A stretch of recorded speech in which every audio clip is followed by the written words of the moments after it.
Okay, so by now you probably know that only the top 1% of prop firm traders make it to a payout and pass both phases of the challenges. So that leads us to the question of what is the top 1% doing that 99% of people are not doing? And in this video, I'm going to be showing you the full system that I have used to pass numerous prop firm challenges and get over 5 figures now in payouts. And if you don't believe me, here is proof on the screen of a few of the certificates and payouts that I have collected so far. Now, the problem is 99% of people will never achieve these results. So what are those who make it doing differently than those who don't make it? And in today's video, I'm going to be revealing the full technical strategy I use to pass prop firm challenges, including the full training plan document, which I'm going to be giving away completely for free in the description as well. You're going to learn the full risk management plan depending on which level of your trading you're at.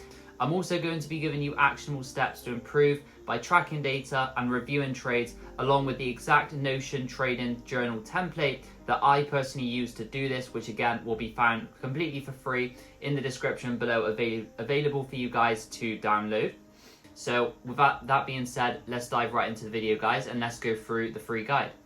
Okay, so starting things off with the training plan itself, the full technical strategy that I used to pass the challenges that you guys saw in the introduction. So first of all, very simply, step 1 of the plan is just to identify market structure and direction on the daily and 4-hour time frames. Now, the reason we're doing this is basically just to get an overall idea of where the higher time frame is heading, what's the overall macro trend looking like, and in doing this, we want to basically align ourselves with the sort of bigger players in the market. Where are they taking price, where is price likely to head, and we're only looking to trade in line with this direction, right? So that being said, if price is bullish, we're only looking for buys. If price is bearish, we are only looking to sell. And in addition to this, in step 1, we're also going down and slightly refining this and looking at some of the more refined structure levels, such as the 4-hour and 1 hour, and we're looking at basically drawing on any areas of previous structure just to remind ourselves of where price currently is. So rather than me just kind of talking you guys through this trading plan, let's go through an example at the same time. So here on gold, this is a trade I took back in, I believe it was, November 2024. Probably one of the cleanest trade examples I've had in recent times, so that's why I'm going through this example. Now, what we can see here on the daily time frame, right, and actually if we go out to the weekly as well, you can see it a lot more clearly. Price was in this very parabolic bullish trend at the time. One of the kind of textbook characteristics of gold, where it just rallies in one direction for an extended period of time and then does one of these pullbacks where it kind of looks like it's going to reverse almost, looks very impulsive to the downside, but then it just basically uses this, takes out some previous liquidity and continues over to the upside. So essentially what I was looking for at the time, given that overall bullish narrative and bullish directional bias, I was looking for further buys. Now, what we can see is that price comes down. So what I'm simply doing here, just for a bit of context, is I'm kind of just looking for the overall context around price, and I'm trying to build a narrative and a story around price. So what is price showing me? What is the structure showing? And where is price reacting from? So in this case, we can see price came down, grab this previous low, also taking out this one just above it as well. And then we have this big push up, and then price starts to pull back. So what I'm essentially looking for here is a move like this, where this push up was the initiation of a new uptrend for price to create a higher low and then head back towards the previous highs as we're expecting it to do so, given that overall bullish trend, right? So now that we've had price take out this higher time frame liquidity, you can start to see that on the 4-hour time frame, it went from printing lower lows and lower highs, then shifted bullish and created a higher high. And this was the first indication that price wanted to head over to the upside and continue that overall bullish trend from here. So what we're marking on here is essentially the 4-hour change of character, which essentially is, if we're looking at terms of market structure, it's a breaker structure opposite to the trend. So if we have, let's say, a downtrend, right, like this, a change of character would be a creation of a higher high as opposed to price creating lower lows, and it's the first indication that price wants to flip bullish and head over to the upside, and that is exactly what we saw right here.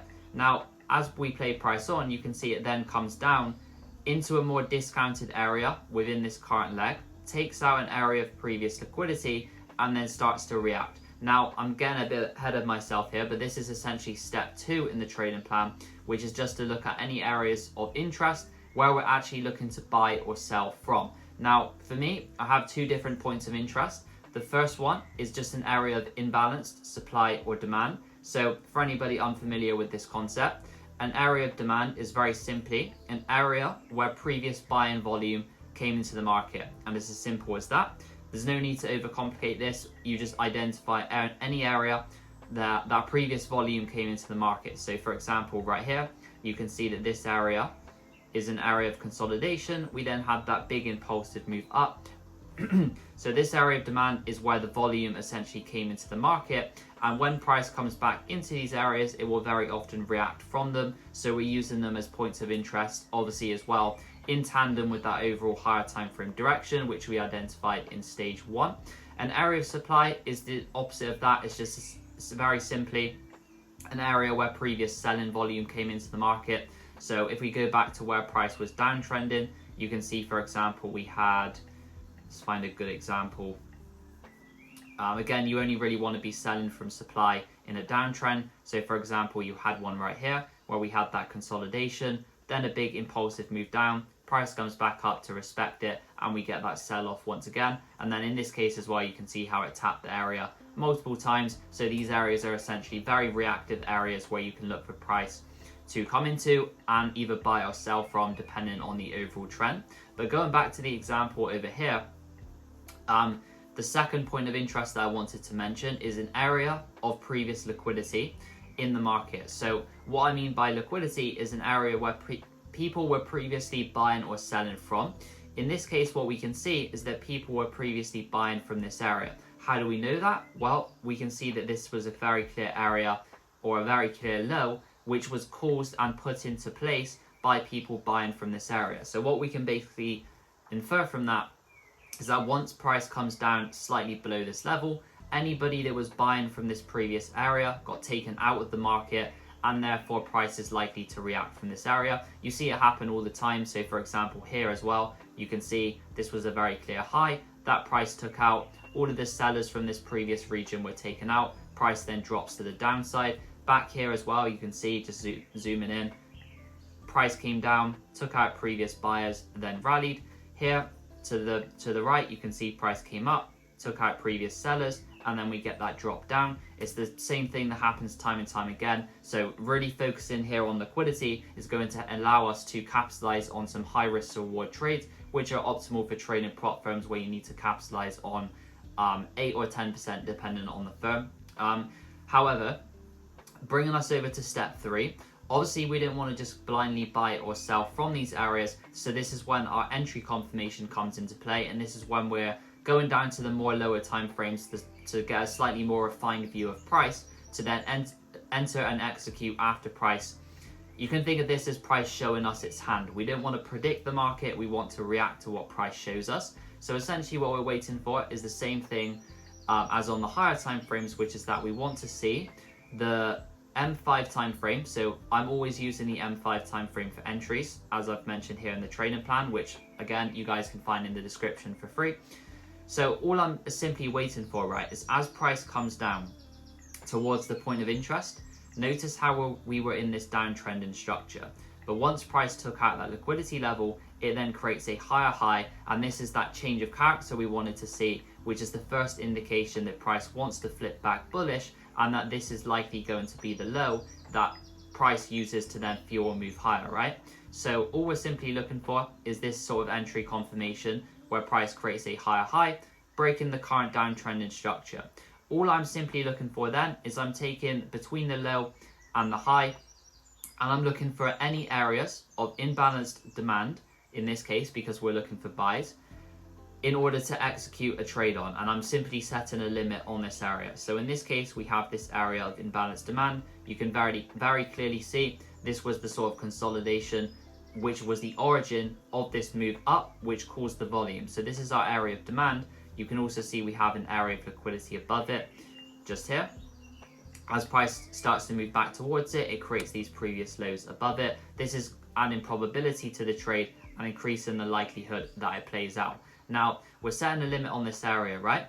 And this is the real key, and this is one of the biggest game changers that I've had in my trading, as of quite recently, in fact, which is that instead of going for this sort of discretionary TP rule, where if we zoom out, for example, where do you actually target? You could target this supply, you could target this liquidity level, you could target this high. There's so many different targets that you could have when you're using this sort of discretionary style of trading. So one thing that's really helped me, and one thing that I would highly recommend, is instead of sort of having that uncertainty in terms of where you target, just very simply mechanically target a 1 to 3 risk to reward. Over around 5 years worth of data, I found that this particular system has around a 45% win rate. So if you target a 1 to 3 risk to reward, that's obviously going to mean you're very profitable overall. So this is very simply what I do. I target a mechanical 1 to 3. I have my stop loss just below this demand, because if that gets taken out, the trade is no longer valid. So it makes logical sense, right? You want to have your stop loss positioned in a place where if it hits the stop loss, the trade is invalidated and you don't want to be in the trade. You're essentially admitting that the position was wrong. So that's all I'm doing here, simply mechanically targeting a 1 to 3 risk to reward. And in this case, you can see very nicely, the price takes out those lows into the demand and then plays out pretty quickly. This trade only took about 2 hours, I believe. And like I said, that was one of the nicest trades I've had in quite a while. Price action was textbook and all of the confluences aligned very nicely. So that is essentially everything in terms of the technical strategy. But how about risk management? I mentioned that this is going to entirely depend on a few different factors. So the factors mainly coming into question here are: how many prop firm challenges do you have, how much capital do you have, and how has your past performance been? Do you already have payouts? Are you failing to break past the challenge phases? Or have you passed the challenge phases and then not gotten any payouts? It really entirely depends, and I'm going to be walking you guys through all of those 3 different scenarios in this next section. So in terms of the risk management plan, and again, if this is a lot of information to take in, this is going to be available in the description below for you guys to read through in your own time. But essentially, if we're using live accounts with real money, so live prop firm accounts or live personal accounts, I'm simply doing 1% risk per trade, and it's as simple as that. I don't make break even, I don't take any partials, I simply do the mechanical 1 to 3 TP. And again, this is backed by several years worth of data. I've personally found that if you do this, making break even and taking partials actually makes you less profit in the long run than simply hold into stop loss or take profit, right? So that is the sort of logic behind that. Now, moving over to some prop firm challenge accounts, what I'm doing on challenge phases is I am doing 1% risk, whether in drawdown or in profit. And this is important. So I see a lot of people, they make the mistake that if they go into drawdown, let's say they lose 3 trades in a row, so they're down 3%. What they will then do is they will cut their risk in half, which basically skews the probabilities in the prop firm's favor and then makes it more likely that they are going to win your money instead of you succeeding and passing the challenges. Why is this so? Because now you have to make twice the amount in terms of risk to reward that you would have done previously. So I would always keep the risk the same. If you fail some challenges, that's completely fine. Think of prop firms as like a risk to reward game where your risk is the challenges lost and then your reward is the payouts you get. As long as the payouts you get cover around 3 times the amount you spend on challenges, that's completely fine. You have a profitable edge. And that's kind of how I think about prop firms, rather than looking at it in terms of black and white terms, or in in terms of how they want you to look at it, which is that this challenge is very important as the be all and end all. Just think about the challenges over sort of a sample of, like you would in trading, right? Instead of thinking about individual trades, think about a sample of challenges or a sample of trades rather than an individual trade, and then basically design your edge around that, as I've done right here. So always mechanical 1 to 3 target on the first trade to get a buffer on the account, and make sure that the first trade is high quality. We're not trying to rush this, we don't have a time limit, and that's very simply it. That's all we're simply doing, and this is the strategy that has worked for me. And like I said, it's very simplified and easy to follow, which is why it works so well. There's no ambiguity or uncertainty in terms of where to target or where to exit. It's just a very simple and logical system to follow. Now, coming over to the actual live accounts, what we're simply doing here is First of all, right, we want to make sure that our capital is protected. That's the number one goal in trading. In order to do this, we're securing a minimum withdrawal amount. So when we pass the challenges, a lot of prop firms have this rule where you can get the refund back as long as you make above a certain amount. So for lots of firms, this is just around $50. So if you have a 100k account, obviously that's not a lot. It's like 0.05%. So what you can do is simply place like a one lot trade, get that minimum withdrawal amount, secure your refund, and then there's zero risk to your own capital, right? And this allows us to trade with a lot more mental clarity and in a more logical and rational state of mind. So that's what I'm doing first of all before any of the next rules come into play. Now, after that, I have a payout rule, which is that when all my positions are closed, and as soon as the account goes into profit, so let's imagine that we lose the first 2 trades, right? And then we hit a TP for 3%. We're now up 1% on the account. This is essentially risk-free money. So I'm just waiting for the payout date and I'm looking to take this 1% rather than looking to risk this and then look for other entry opportunities. I'm simply taking the money and leaving and then waiting for the next withdrawal, right? And that is a big game changer as well, because what I think a lot of people do wrong is when they pass the challenges, they're trying to rush and get these big payouts that they see all the influencers getting. But one of the things that I see nearly all successful prop firm traders doing is just going for small profit splits, small withdrawals, and then that's the most sustainable approach and is going to ensure you have a lot more longevity in prop firm space and also make a lot more money from it using this approach. Now, this is where the sort of nuance comes into play, right? We have the opportunity to have multiple different accounts with prop firms. Now, if you haven't yet passed any of the challenge phases, I would recommend skipping to the next part of the video where I go through the Notion trading journal. But for anybody that is a little bit more advanced and has passed prop firm challenges before, or perhaps has some live accounts at the moment, this is essentially how I'm managing multiple different accounts and using different risk percentages depending on how many accounts I have. So for a single account, 0.5% risk per trade on the live account, very simple. Once we get over to 2 accounts, things get a little bit more complicated, but still this is quite simple to follow.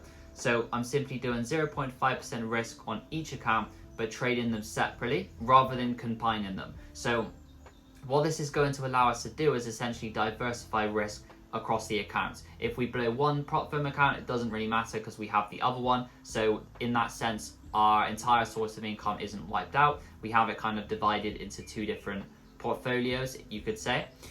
And if one account initially goes into drawdown, if we take that scenario, I'm trading this one until it gets into profit or it's blown. And I'm not touching the other account until one of those 2 things happens.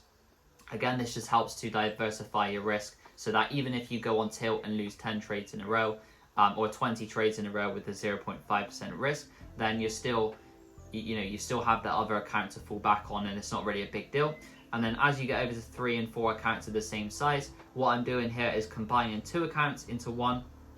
So for example, 2 100Ks into one 200K account.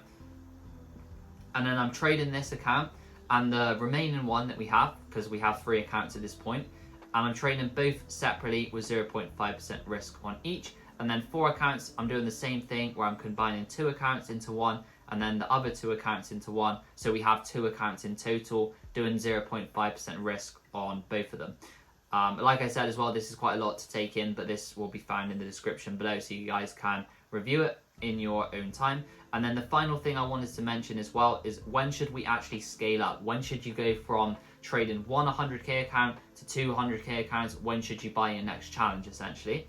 So I have something called a scaling up rule, which is that I'm only going to buy another challenge once I make at least 3 times the challenge fee after the profit split. So if for example you have a 100K account which costs $500 and an 80% profit split, I'll only buy another challenge once I have made more than $1875, which is 3 times the challenge fee after the profit split. So you'll get $1,500 after the profit split. That's 3 times the challenge fee of $500. And what this is essentially going to mean is that you have a prop firm risk to reward edge. So if you blow 3 challenges in a row, you're only at break even essentially. So you only have to win 1 of 3 challenges to make money. Like with what we're doing in trading with that 1 to 3 risk to reward, you can think of that as like the sort of prop firm equivalent. So that's essentially what I'm doing in terms of risk management. As I said though, for most people, the only thing that really matters is this 1% risk on challenge phases, 0.5% on live, and then you have your payout rule and also your scaling up rule. The other ones are just a little bit more nuanced for anybody that's more advanced. Now, like I mentioned at the beginning of the video, what I wanted to go through next is some actual key processes that are going to massively help you guys to improve. So this is where the Notion journal comes into play. So if we go over to Notion, what we can see here is that I have this template right here, which is called Trading Journal 2025, which again is going to be a free resource in the description below for you guys. And how I essentially improve my trading and how I track my data is via this template. So the first thing that I want to mention, we have the actual trading journal right here. So what you can do is you can click on this plus icon and then you can go over to the daily trade journal. And this is where we're simply journaling all of our trades. We go through the technical aspect. So why did we take the trade from a technical point of view? What did we, so psychology, this section is basically where you journal any of the emotions you experienced. And then we have a section for lessons learned and obviously the screenshots as well. For me, the screenshots are most important because this is where you can look back over the trades and kind of compare the winners, the losses, and see from a visual point of view what you were doing right and what you were doing wrong. Now, the second most important part of this is something called ASR, which stands for Advanced Self-Review. And I'm doing this, it's essentially a performance review that we're doing on a weekly and monthly basis. So if you click on these, for example, you can see that we have this template right here. So essentially what I'm doing at the end of every single week, I'm filling out all of this information. I'm going back through the week, seeing if there were any missed trades. I'm journaling all of my trades taken, and I'm simply doing a performance review. How well did I stick to my trading plan? How well did I manage my psychology and all of that sort of stuff? And then I'm also doing this at the end of every single month as well. So you can click on January, for example, and then fill out this template. And it just kind of gives you a nice log of past performance and your past data so that you can assimilate it and then analyze it in order to improve going forward. And that is the basic framework that I use to approach prop firms and past challenges and get into the 1% of traders that actually do so. However, the caveat I have to offer you is this. I could make a 12-hour video and still not cover all of the details and nuances that go into making money with prop firms and all of the sort of details behind the strategy. And that's exactly why I designed VIP, which is the mentorship that I have to offer with over 30 hours of content going through this exact system. You have also an exclusive community of around 80 members. You can attend daily live calls where we analyze price together and go over potential setups. You get access to all of my actual trade entries as limit orders, so you get the same entries as me, as well as a load of other resources as well, such as live backtesting every weekend, daily market forecasts, and a lot more as well. So if that's something you'd be interested in, I will go ahead and leave a link in the description below. A fair warning though, because we are now approaching 100 members, I will be raising prices very soon once we cross that 100 members mark, just to keep the community exclusive and to keep providing value to existing members. So if that's something you'd be interested in, check the link in the description below. But with that being said, I hope this video provided you with a ton of value, and I will see you guys in the next one.